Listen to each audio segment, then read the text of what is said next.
أعوذ بالله من الشيطان اللعين الرجيم بسم الله الرحمن الرحيم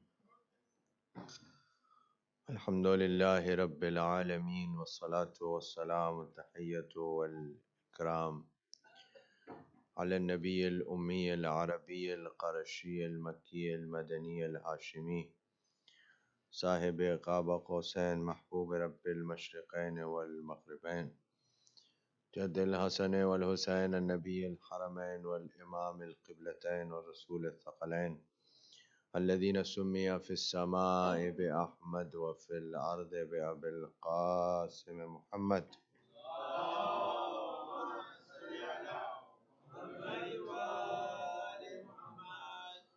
وعلى أهل بيته الطيبين الطاهرين المعصومين المظلومين المنتخبين المنتجبين لا سيما بقية الله في الأرضين روحي وأرواح العالمين لتراب مقدمه الفداء واللعنة الدائمة الباقية على أعدائهم ومنكر فضائلهم وخاسب حقوقهم أجمعين.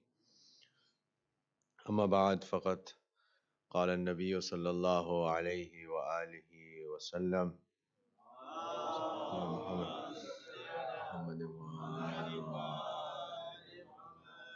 يا علي أنت وشيعتك هم الفائزون. صلوات على محمد وعلى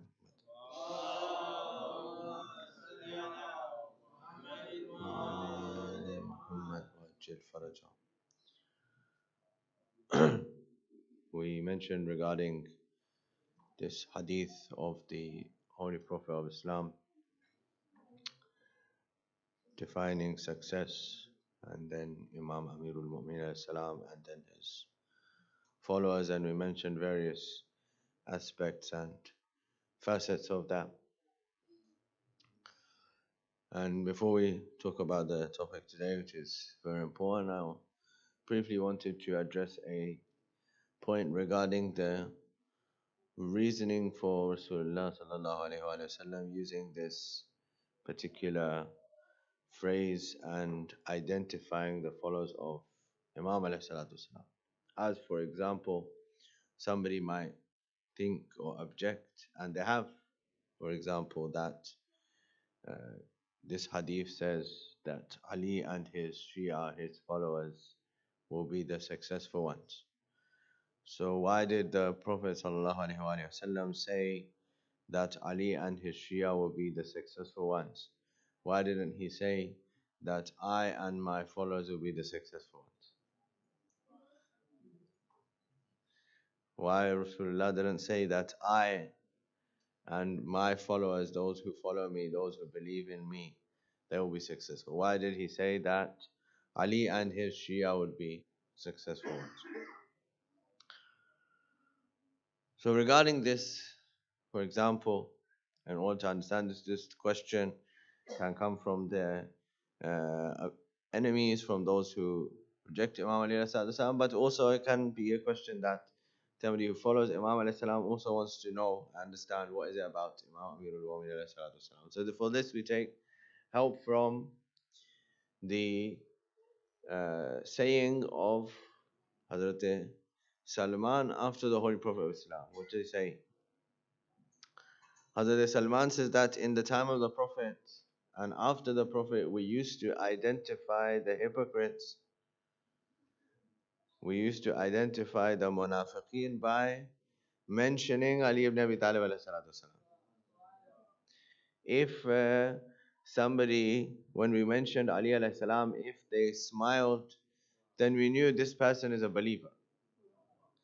And if this person did not smile, if they frowned, if they were not happy at hearing the mention of Ali alayhi salatu wasalam, we knew that this person was a hypocrite.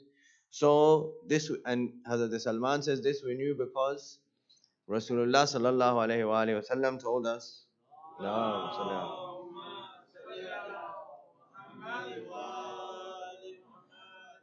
he told us that, Ya Ali, nobody will love you except that that person will be a believer.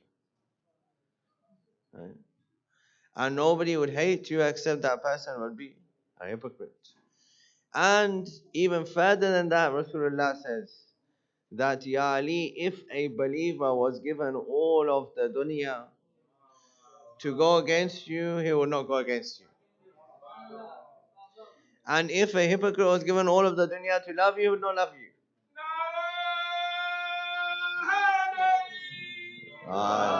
Salawat ala Muhammad wa alihi.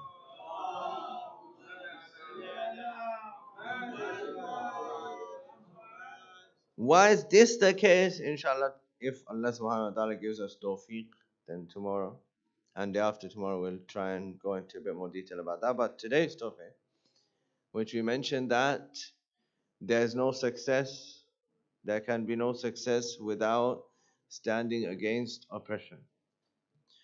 So we have to know, what is it? How can it be rectified? How can it be resolved?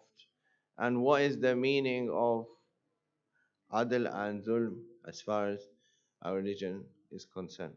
Now, of course, we have to know this because out of all of the schools of thought, our school of thought has the most emphasis on adl in our usul din. After Tawheed, we have adl. And regarding this is very interesting because, of course, adl is one of the sifat of Allah subhanahu wa ta'ala. It's one of the characteristics of God. So, in our usul din, we already had Tawheed. Already we have Tawheed. And that includes all of Allah subhanahu wa ta'ala's sifat. Then why is it that we mentioned adl separately? Already once we believed in Tawheed and we said that Allah subhanahu wa ta'ala is one who cannot be unjust. Adl is intrinsic amongst his sifat, amongst his characteristics. So then why is it that when we didn't mention any other sifat of Allah subhanahu wa ta'ala in Usul Din, we mentioned adl particularly? Regarding this, a very important point. Regarding this, we have a commentary on the Usul Din from Allama Hilli Ridwanullah Ta'ala alayh, who mentions the reasoning behind mentioning all of the Usul Din, each one of them. When it comes to Adl, he says that in reality there's no Tawheed without Adl. In reality, there's no belief in Allah subhanahu wa ta'ala, there's no belief in Tawheed without believing that He is just as well. But the reason for mentioning it separately is two reasons.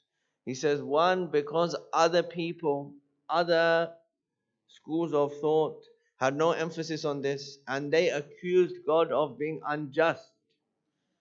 And it's mentioned in the Holy Quran as well that they said that His hands are tied. So Allah subhanahu wa ta'ala says, your hands are tied. Allah subhanahu wa ta'ala's hands are not tied. Right? So He is not unjust. And some people believe that whatever He does is fine even if that is unjust. That if He wants, He can put whosoever, good people in hellfire, bad people in heaven, and this will be just according to their beliefs. So he says that because of this, we emphasize the adl even more. And secondly,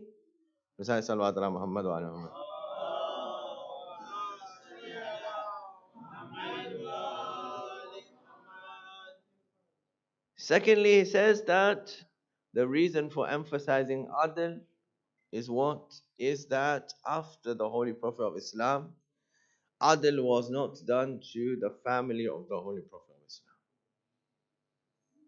Why? What they deserve, the rights they deserve, they did not receive those rights from the Ummah.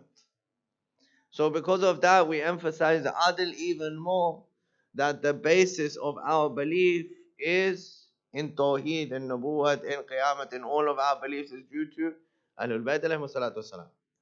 We believed in Allah subhanahu wa ta'ala the way they introduced Him. We believed in the prophets and the Day of Judgment, and all of our other beliefs due to believing in the Ahlul Bayt alayhi salam. And after the Holy Prophet of Islam, they were deprived of their rights. Adl was not done with them. So therefore we emphasize this even more. And what is the definition of this adl? وَضَعُ الشَّيْءَ عَلَى مَحَلِّهِ أو عَلَى مَكَانِهِ. Wherever something is put in its proper place. Wherever something is put in there, in its proper. So this is not just referring justice and injustice, is not referring just to where somebody's rights are taken away. But even putting something in the wrong place is also zulm. So this both kinds of zulm was done towards Ahlul Bayt alayhi salatu wasalam. And in fact, this zulm was not only done to Ahlul Bayt alayhi salam, it was done to the position, and it was also done to us, all the believers. Besides Salawat ala Muhammad wa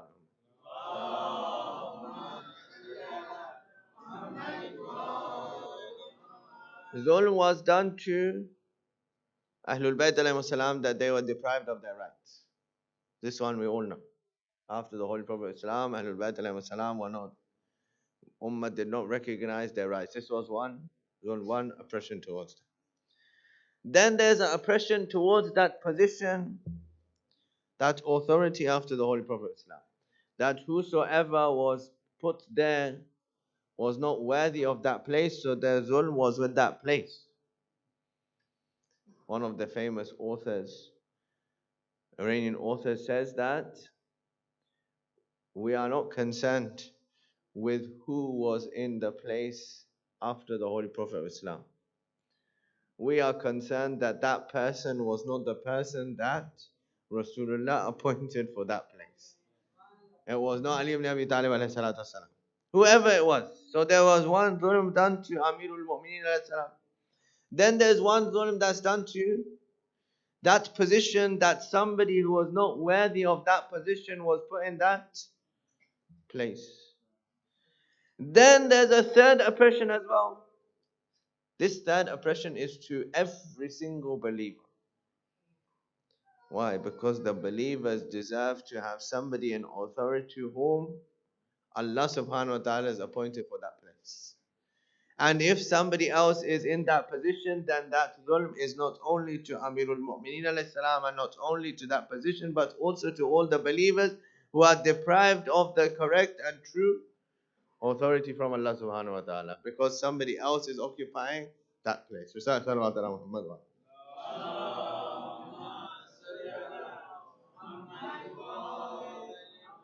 So for this reason, when people came to Imam alayhi to ask regarding the key beliefs, the essential beliefs, the beliefs that are necessary for a person to have, then Imams alayhi mentioned to them the beliefs which identify followers of Ahlul Bayt alayhi from all other people.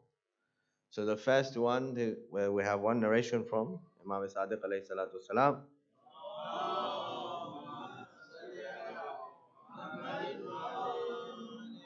Regarding our essential beliefs, and he says that the essential belief is that this person believes in disassociating, doing bara'at from Jibt and Taghut, those who occupied positions of authority in place of Imam Amirul Mu'mineen. Number one.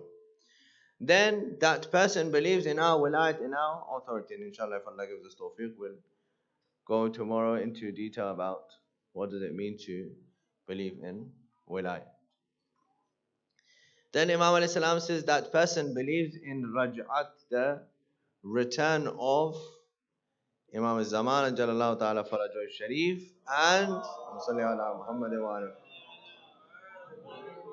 and other Masumin alayhi salatu wasalam as well. Then he says that that person believes in the validity of fixed term marriage, and he believes in the prohibition of fish which is not scaled. And finally, he believes in doing masa over the foot. So Imam alayhi salam identify those things which make followers of Ahlul Bayt alayhi salam distinct from all other beliefs. That all the other people, all the other schools of thought do not have these beliefs. And therefore it's imperative, in order to identify followers of Ahlul Bayt alayhi salam over all others, that these are the essential beliefs that you have to have in order to be considered follower of Ahlul Bayt alayhi salam. Salawat ala Muhammad.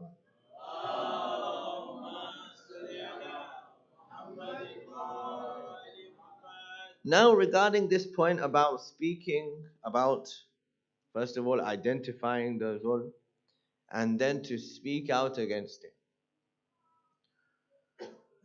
This is very interesting because you all know better than me, and we mentioned this even during this series of majalis regarding ghibat.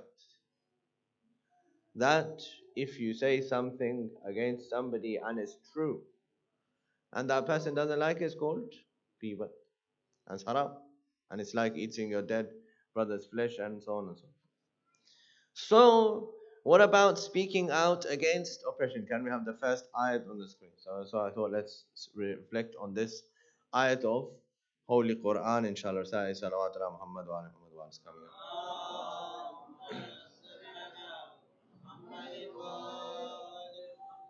This is ayat 140 of Surah Al-Nisa, which is the begin, and this ayat in fact begins the sixth juz'ah of the Holy Quran. Bismillah ar-Rahman ar-Rahim. La yuhibbullahu al-jahra bis-su'i min al-qawl illa man zulim. Allah subhanahu wa ta'ala does not like the announcement of evil by speech, by speaking. What does this mean? There is a message in this first part of the verse as well before we come to the second part.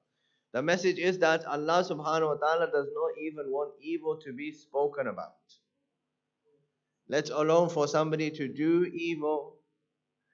Even to speak about evil is not allowed. Why? This is very important. Why? If, for example, somebody does evil and they do it privately, nobody finds out about it. That evil is between them and Allah subhanahu wa ta'ala. But if somebody speaks about evil, I did evil private, but then I spoke about it. Now somebody heard about that evil and they didn't know about this evil. Or they had no clue what this evil was, but now they heard about it from me. So they got an idea in their mind to do this evil. Allah subhanahu wa ta'ala says, I don't even want that. I don't even want you to speak about it, to give anybody an idea about this evil, because this will create promotion of evil in society, and the religion of Islam does not want evil to be spoken about, to be promoted. Only thing that should be promoted is good. But we made an exception, illa man zulim, except for the one who's been oppressed, except for the one who's been wronged. وَكَانَ اللَّهُ سَمِيعٌ عَلِيمًا. Allah subhanahu wa ta'ala is listening, knowing. He already knows everything. But the reason for speaking out against injustice, against dhulm, is that needs to be eradicated, and the removal of dhulm is more important than speaking about evil. So it's the lesser of the two evils. Generally speaking about evil is a wrong thing, is a abhorrent thing. Allah subhanahu wa ta'ala doesn't want me to speak about evil. But when it comes to speaking against injustice, against dhulm, He wants me to speak and break this rule as well. For this He's given an exception. That here there is an exception. Here you have to speak out against injustice that's been happening.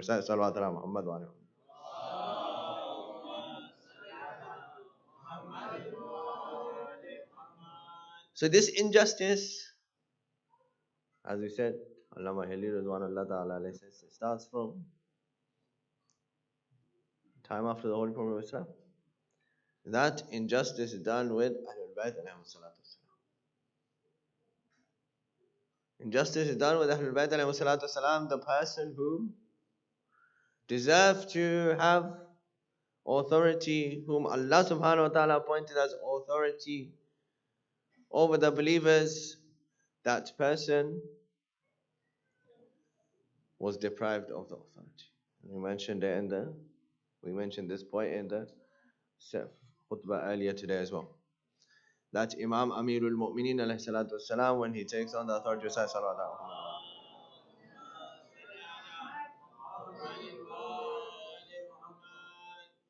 when the people come to him after having gone to other people, he says to them that why have you come to me? Not because he hasn't got the right to rule, but the answer he's going to give after that. He says, when you chose people already before me, then you can choose more other people as well. They say to him that there's nobody else left. We don't identify anybody who is better than you.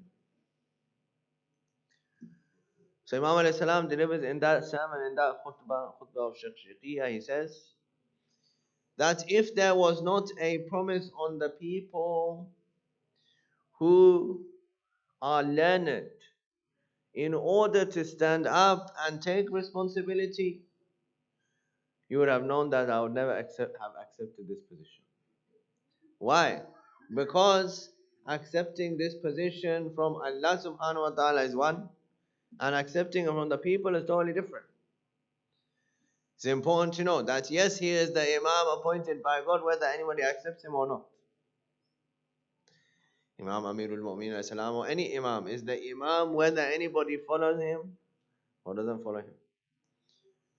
But accepting the power from the people, Imam alayhi salam says the only reason I've accepted it is because there is a responsibility. Allah subhanahu wa ta'ala has made the responsibility of the learned in order to guide those who are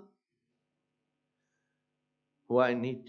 And if this responsibility was not there, then you would know that I would never have accepted this responsibility. And he ends the sermon by saying that you should know that the value of this dunya, the value of this world and this life, to me is less than the snot of a goat. There's no value in it for me. And many examples of this besides Salawat ala Muhammad wa ala Muhammad.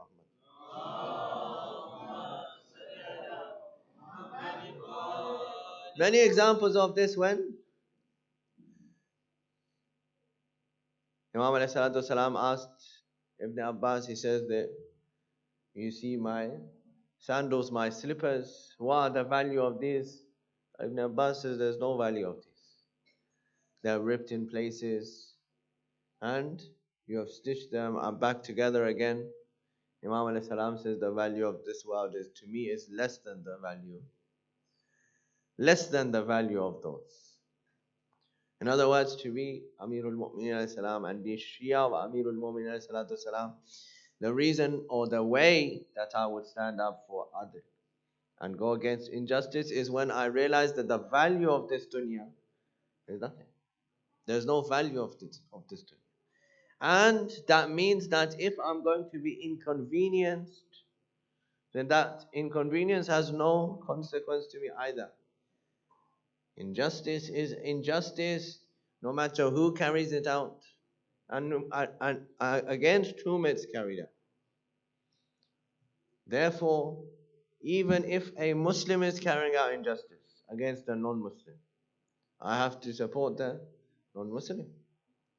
And even if a Muslim is being unjust, I have to speak out against that Muslim being unjust. Why? Because in Islam the principle is of justice and injustice. That justice has to be supported in every scenario, in every case, and injustice in every guise and in every form is evil, is wrong. Time for today is up.